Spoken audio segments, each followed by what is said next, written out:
Panel of all driver unions کے صدر محمد عمران قادری نے تمام ڈرائیورز اور مزدوروں کو 25 جون بروز اتوار کو پریس کلب شملہ باری لاہور کے مقام پر احتجاج کی کال دے دی۔ جی بالکل، panel of all driver unions کے عہدیداران کا اجلاس لاہور کے مرکزی آفس میں منعقد ہوا، جس میں سرپرست اعلیٰ عثمان خان صاحب، چیئرمین راشد فرید رانا صاحب، وائس چیئرمین محمد اکرم ہاشمی صاحب، صدر محمد عمران قادری صاحب، سینئر نائب صدر حبیب الرحمان صاحب، سینئر نائب صدر محمد یوسف صاحب، نائب صدر محمد ارشاد صاحب، ترجمان ضیاء الرحمان صاحب اور ممبران کی کثیر تعداد نے شرکت کی۔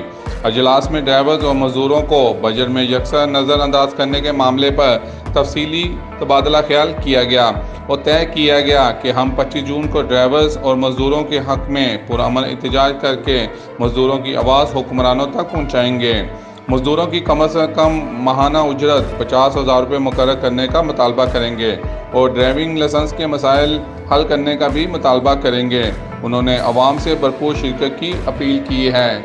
کیمرہ مین محمد حسن کے ساتھ ملک محمد عمران، اب تک ٹائم نیوز۔